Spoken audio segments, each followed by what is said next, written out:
choice. Hello, everyone, and welcome back to WWCU 106.9 FM. I am your host, Dylan Collison, and I am the general manager here at WWSU. And I'm here with a few folks. We have Luke, which you guys all know. Luke is our programming director. Hello. We also have Michelle Streeter-Ferrari, director of the University Center of International Education, and Ali, I don't know your last name. My last name is Kayhan Shakur. I'm an international student from Iran. And what is your degree program? I'm doing my master degree here. I'm studying Master of Marketing Analytics and Okay. Insight. Wonderful. So the theme of the entire event is Voices for Peace. So last year our main program was about the pandemic. This year I wanted to kind of make sure I wanted to mix it a little bit because we didn't get to interview you guys last year, as well as there are some obvious geopolitical issues that are happening that affect a multitude of things. So when we were doing our planning meeting, one thing we brought up was like, oh my goodness, international education. So, but first, if Michelle, especially if you want to kind of tell us, for the average Joe that might not know what you do on an everyday basis, what is Sure. your role? Sure. So, as you mentioned, I'm director of the International Center here at Wright State. And at Wright State, we have all international programs and activities centralized in our office. So, we do everything from recruitment of international students to admission of both undergraduate and graduate international students. So, the next part of that is onboarding and bringing international students to campus. So we help them with their immigration document and making sure that they can get appointments at the U.S. embassies abroad. We then do pre-arrival orientations, pick them up at the airport, and then also do a lot of programming and activities while they're here. And so that's the best part of the job is just getting to know about the cultures and traditions from all of our students from about 55 different countries. Wow. The other part is we also send students abroad. So we are able to send both domestic and international students all over the world to study for a summer or a semester or a year-long program. And we also work with faculty on curriculum and internationalizing the curriculum. So basically preparing students for the global workplace and really for the future of what will be their professional and personal lives moving forward beyond Wright State.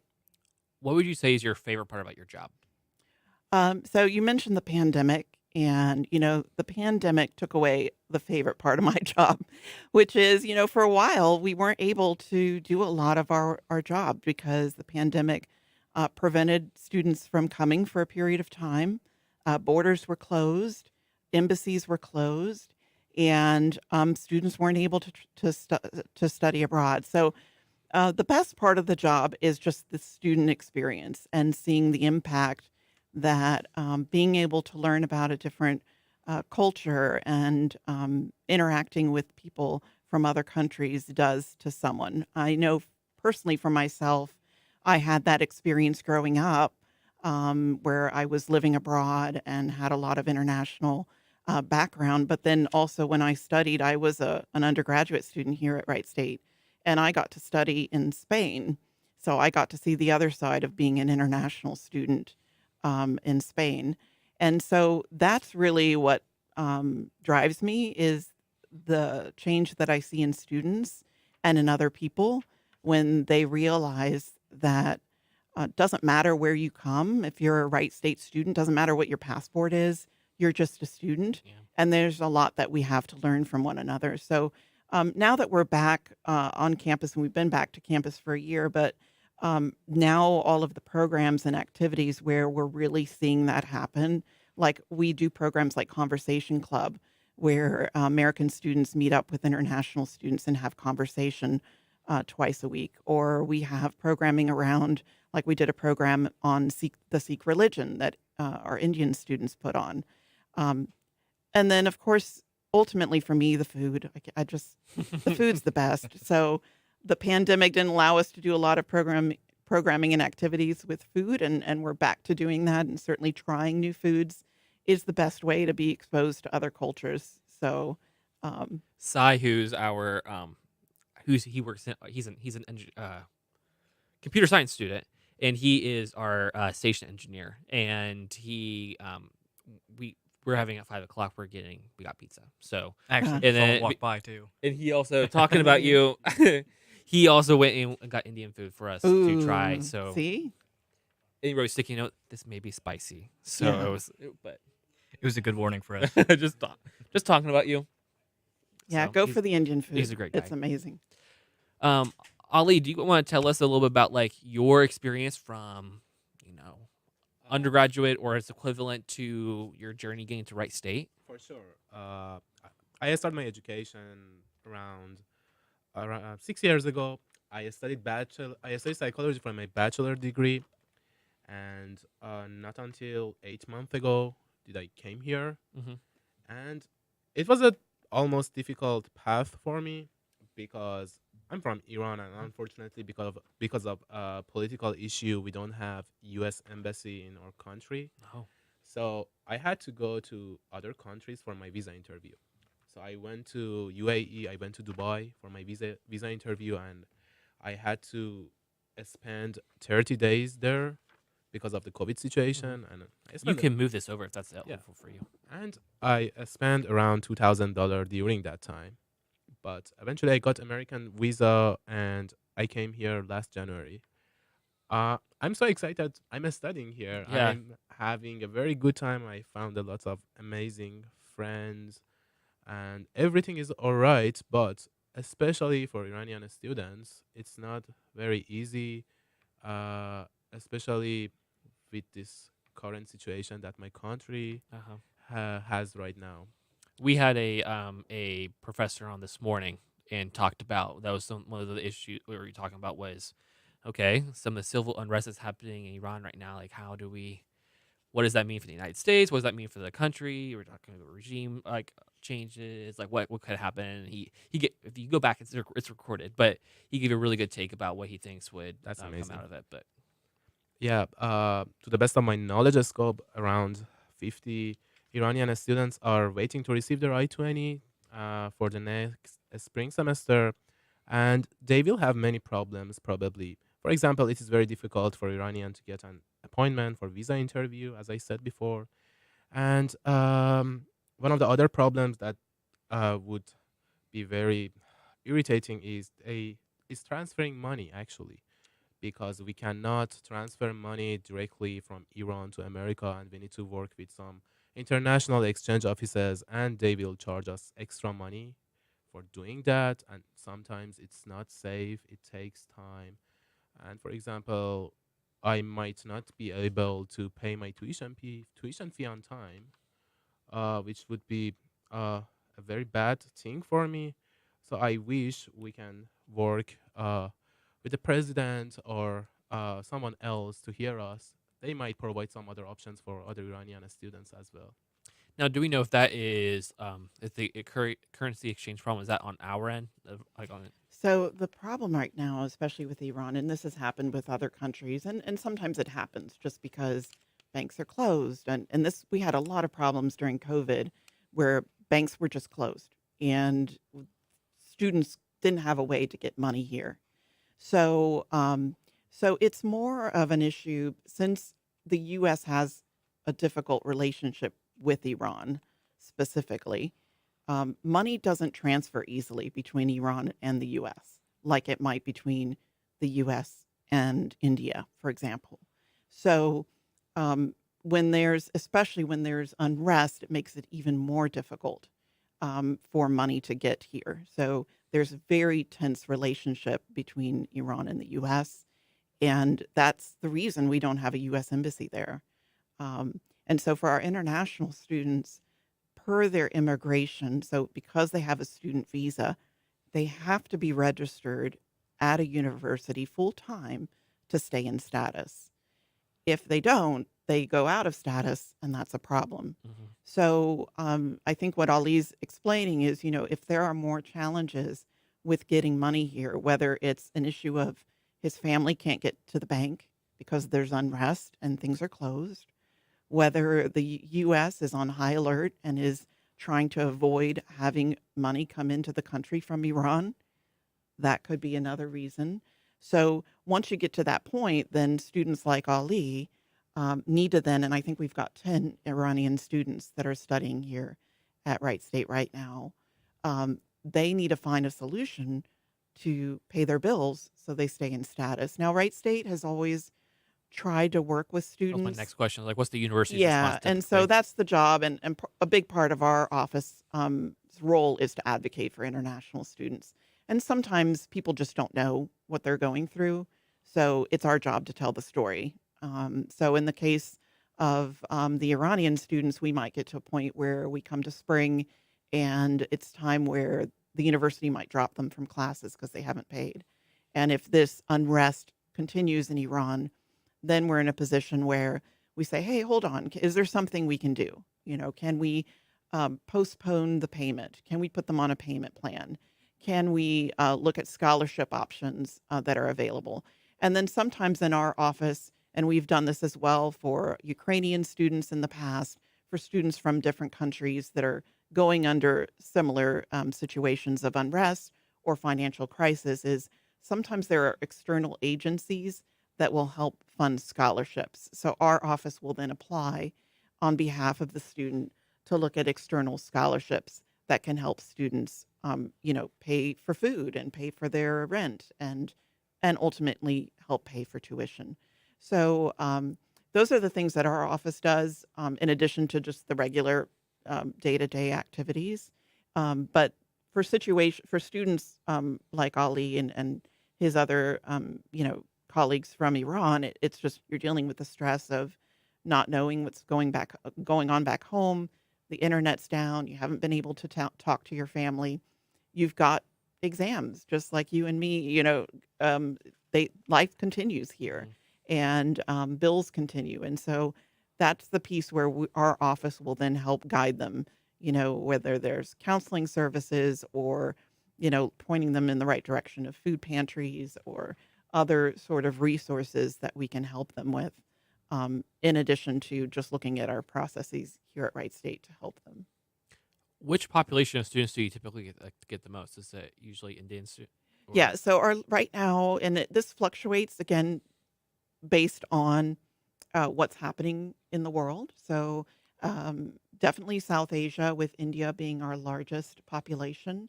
Um, they have a very large growing middle class, and they are looking for opportunities outside of their country. Maybe in some countries, there's just not the same kind of educational opportunities, or maybe you have to do some high school exams that um, if you don't do well enough, or you might not get into your preferred school, so you go abroad, or in some countries, having that international degree, especially from the United States, really helps set you apart.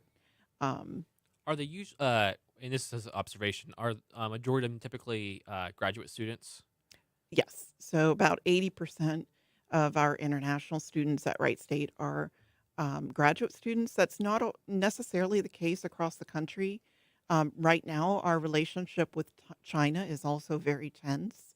And in the past, um, uh, most of the undergraduate students coming to the United States were from China. Okay. So we're waiting to see what will happen. Again, our relationship with China is very tense. So and because of the pandemic, they've really cracked down on people's movement within and out of the country.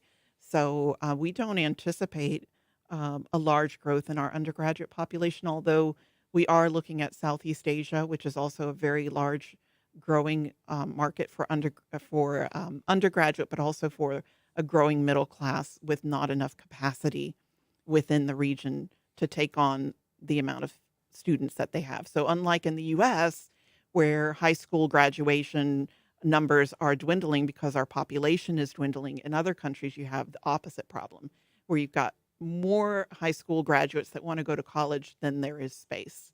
And then, of course, ultimately, there is opportunity here in the US to get a really good degree. And then our international students are able to work for 1 to 3 years after they graduate to get experience. So that's also very, very attractive. Yeah, absolutely.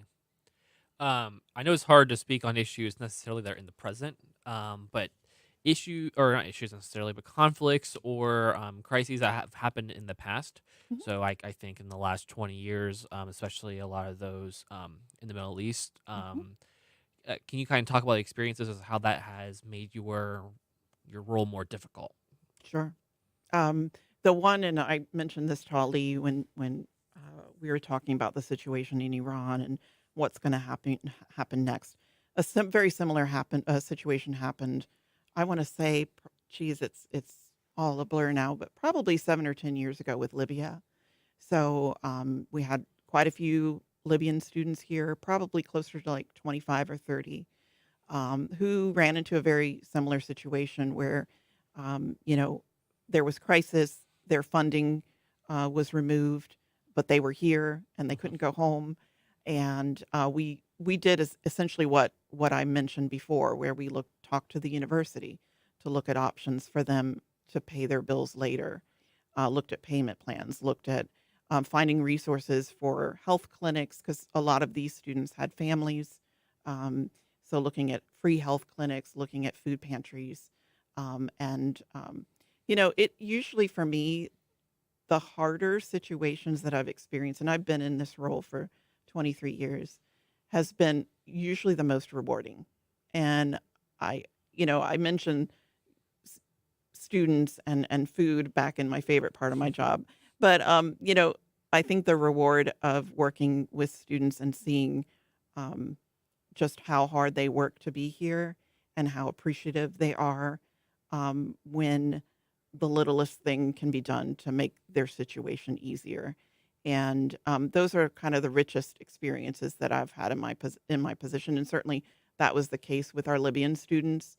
We were able to help them, and sometimes the government will say, "Okay, situation's really hard for our Libyan students, so we're going to let them work off campus." So I don't know if you realize, but international students can't work off campus unless it's Mm. an internship. So they're working on campus 20 hours a week, which is very limited, and there's only limited jobs.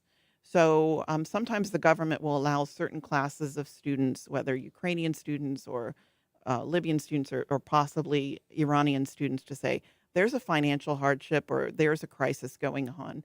We're going to let them work off campus. So there's a lot of things that we can do, but again, the reward is great when you see them graduating, when they come back, and this has happened to me many times, either through LinkedIn or social media, or even a student who walks in my office after 10 years and is still like, this is my home. Like, you guys changed my life, and this experience changed my life, and you see that they succeeded. So I'm trying to think of other crises. I mean, it almost seems like an international. It's a constant crisis. Mhm. So if it's not, a global pandemic, which was a crisis for everyone, there's always a crisis when it comes to just even looking at the dollar and how strong the dollar is, right? So I saved money, and my family saved money for 20 years for me to be here in the United States. But all of a sudden, the dollar's value has tripled. So now what do I do? Like, I don't have enough money in my bank because the dollar is so much That's a stronger. current situation right now, right? Is that the Oh dollar yeah, it is happens all strengthening. the time. So, and yes, the dollar is strong. So that that then hurts our students when they have to scramble and figure out what's next. Um, you have situations where even just individual students where a parent dies, who was the primary breadwinner. You have it's a constant situation, just like it is for you and I, but it's the added component of you're halfway across the world. Sometimes you don't get to go home the entire time you're studying, and you're dealing with a foreign currency and trying to make that stretch as much as you can. And then you throw in something like social unrest, like what's happening in Iran, and it makes the situation extremely difficult for our students. You touched on the pandemic, so um, and just for I'm assuming I could assume how your operations changed tremendously, but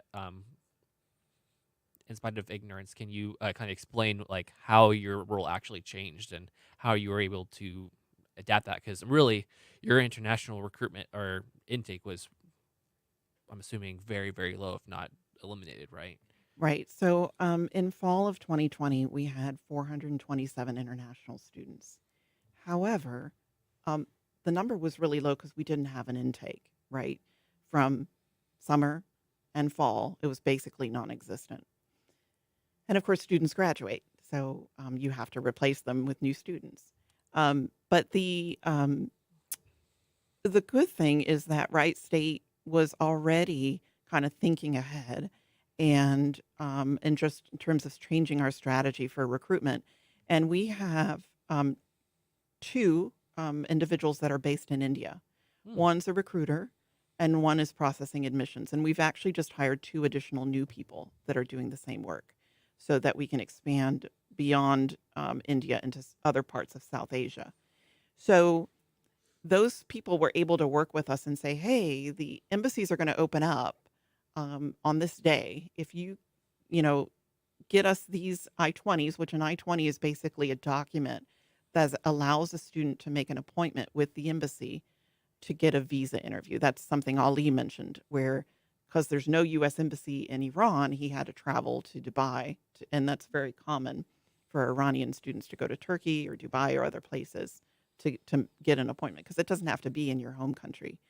So we were able to sort of, and having people in the same time zone and be able to sort of talk through the process with students, we were able to bring in a record number of students in the fall of 21 Mm. and again in this fall. So despite the pandemic, it's like it was all bottled up where Hmm. students were like, I haven't been able to travel and now I really want to go. I think Ali told me it took him maybe 5 years of planning to be able to come. Exactly. Wow. Yeah. Yeah, I supposed to come here 5 years ago, but unfortunately, because of the pandemic, the borders they were closed. There were no visa interview, so I changed my plans. I started another master degree back home, and it took around 3 years or maybe 4 years for me to reapply again and get the admission. When did you come to the United States? Approximately around, I don't know, 8 months ago. I came here Okay. last January for last spring semester. Okay.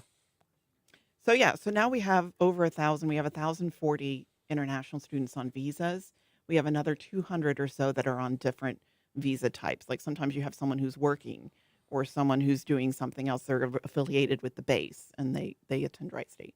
So we've seen like more than doubling in our numbers. And I think part of it has been in terms of our operations, we just moved everything online and recruitment. I had staff this morning. Four of them were on a recruitment fair in the south of Africa. And it's just like you've got a virtual booth Hmm. and students can visit your booth. You can do presentations. You can interview students. You can share information. So everything, we've all adapted and now it's just going to be something that we do now is being able to recruit and support students. Like I said, our pre-arrival orientation is done online. So our orientations were done online. And now we're like, we can do some of this online, but then we can also do some of this in person.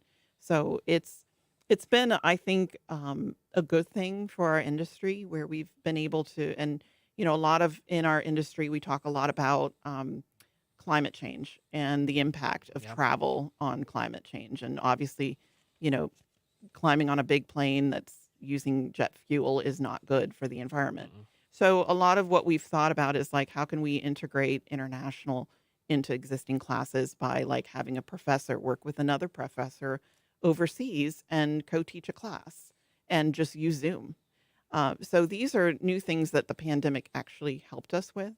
And in terms of international student recruitment, the students are coming. They want to be here. And despite the hardship, like, what Ali and his colleagues are going through, it's still worth it for them. It's still worth it to get a U.S. education, to have an opportunity to work in the U.S. and get this kind of experience.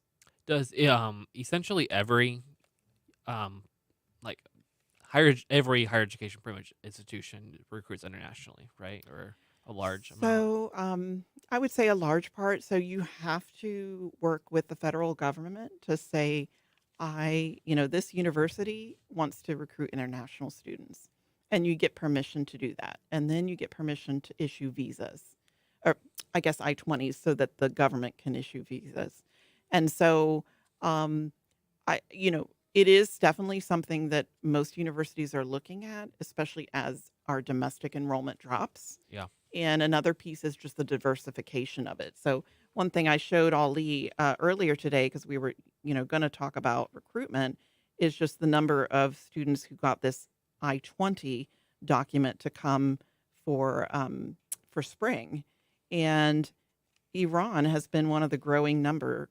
We had 46 students that have an immigration document who are now not going to be able to get their visa interview because they're not going to be able to leave because things are tense with the U.S. and Iran, and so those are 46 students, 46 lives that are impacted by this kind of Yeah. turmoil. So does that essentially push them back, like kind of how yours was? Exactly. So they're like more than likely still gonna be persistent and like want to pursue that opportunity. Just their lives just being put on hold. Correct. Wow. Um, the thing is, I don't think right now they have access to internet to realize that they got admitted for Rice State University as well. So Wow. so there's limited internet access as well. Yes, they cut off the internet back home, and it's a very bad situation, to be honest with you. They are oppressing people in a silence, and it affects most range of people, especially youngsters, and those kinds of people, those kinds of students who wants to pursue their education abroad, for example, in America or other countries like Canada, Italy.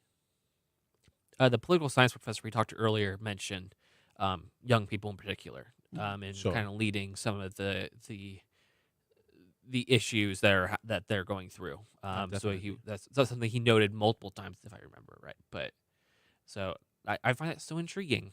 Exactly. That's very bad. Now, are there any kind of scenarios right now, like similar to, well, I'm just curious. Like, so in like the Russia-Ukraine conflict, do we really even recruit? Like, not we don't. I know you say we don't actively recruit those areas, but do we receive students from those countries still? Yeah, so there is actually a special what I mentioned is sometimes the US will say, or some funding agency will say, well, we're going to start funding students from Ukraine, and that's actually happened, so that they can fund them to come to the United States to study.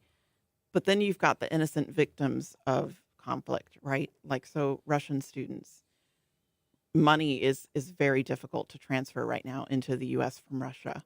Yeah, So that impacts actual students here Yeah. at Wright State who, maybe we're not actively recruiting there, but they end up here for whatever, for a program that's got great accreditation or a great ranking, or maybe a family member is close by.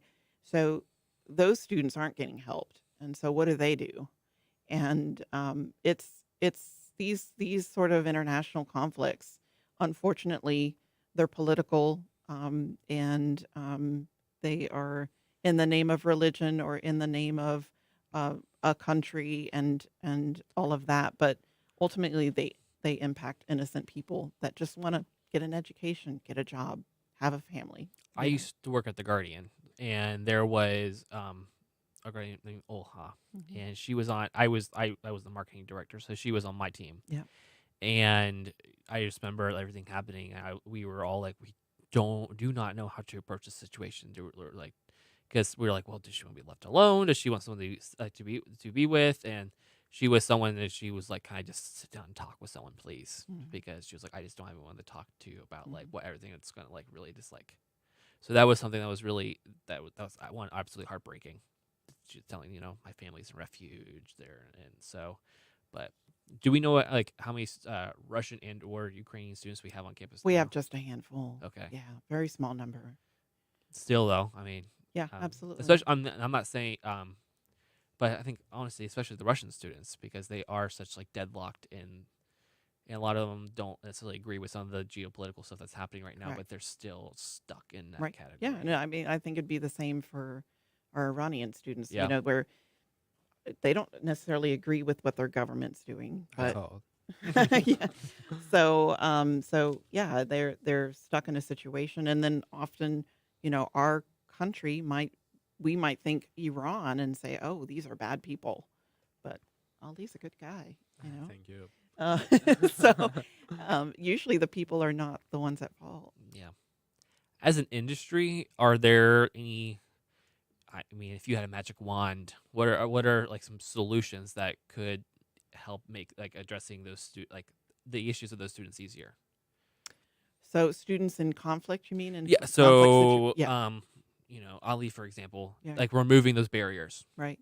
I mean, I would love if our Again, U.S. if you have a magic wand. If I had a magic wand, I would definitely have our U.S. Embassy learn that we're in 2022 and that we can use, virtual platforms to do visa interviews. So that's something that we were really wishing for during the pandemic. Like, come on, do we really need an in-person interview? Most countries don't do it. Places like Canada make it really easy for students to get a visa. As long as everything's there. Students have to go through. It's not like we just magically give visas.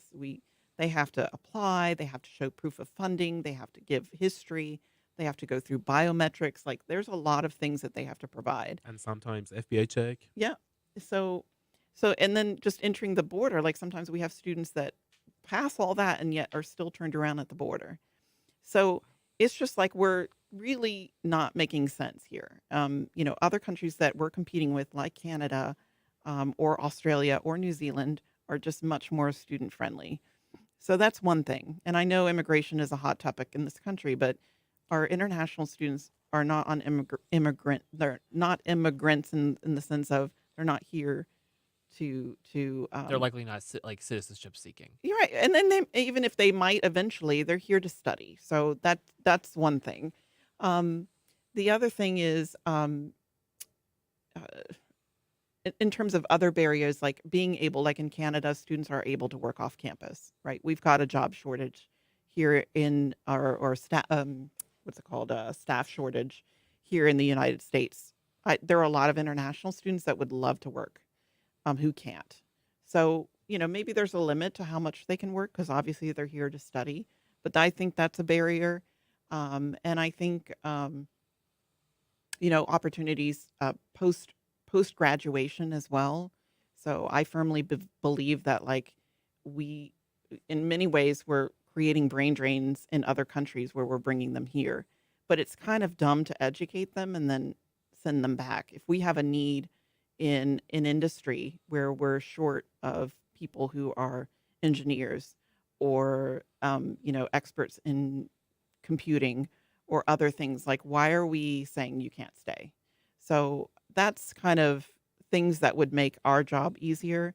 But ultimately, I think places like Wright State are very welcoming, and we try to work around challenges. And even for like job placement, most of our students will find that 1 to 3 year work experience post graduation that they're allowed to do.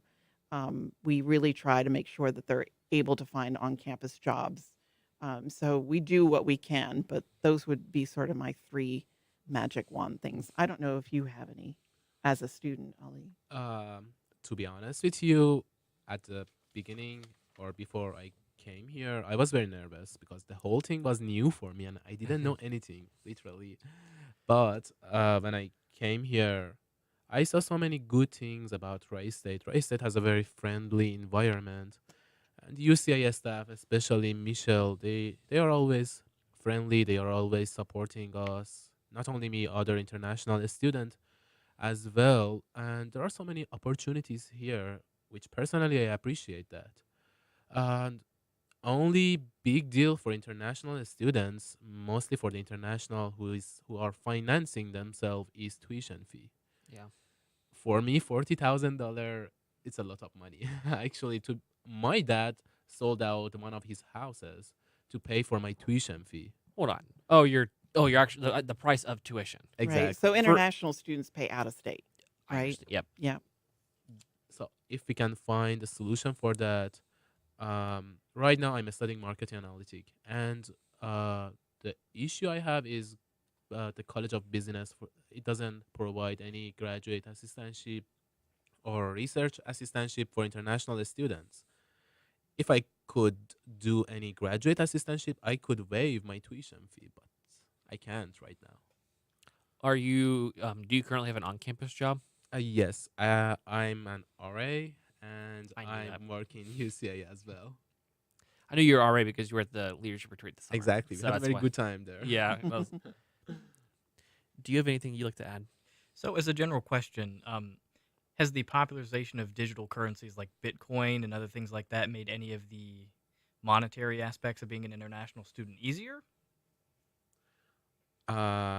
I don't have much information about that, but I don't think the Bitcoin, for example, or cryptocurrency, they are a very reliable source for doing that.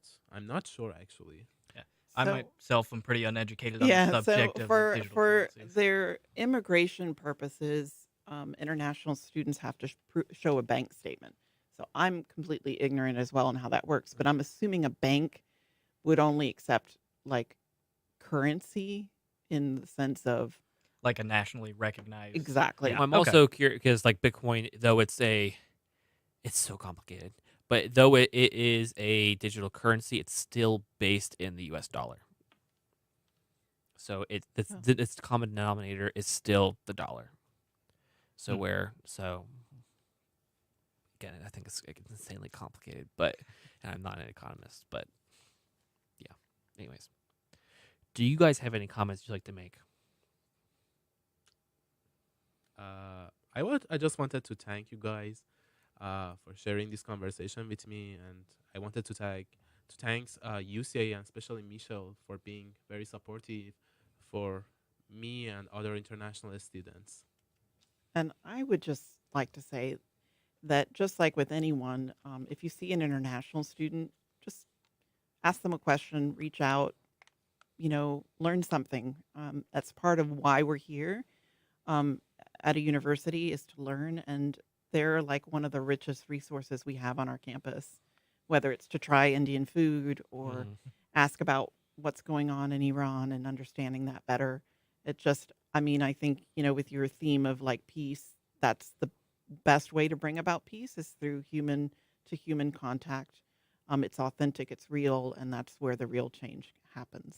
Again, like I worked at the Guardian, I worked here, and there's some roles between in those groups that are highly specialized.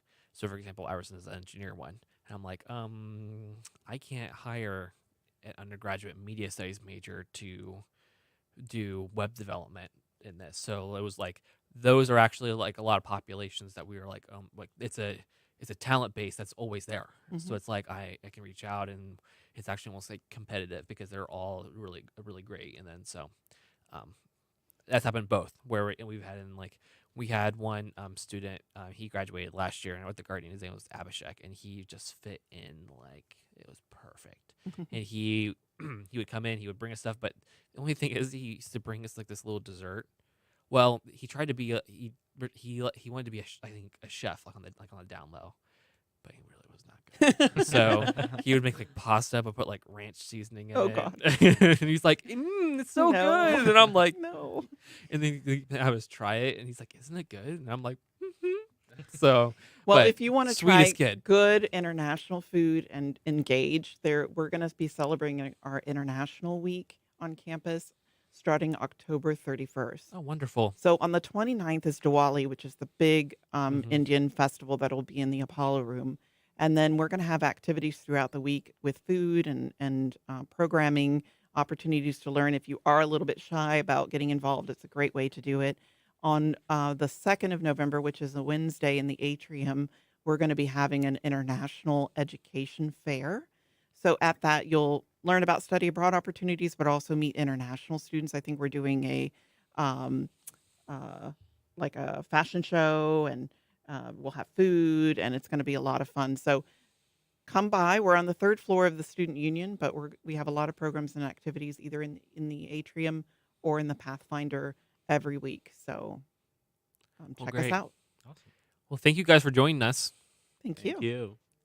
And we'll be right back on WSU 106.9 FM.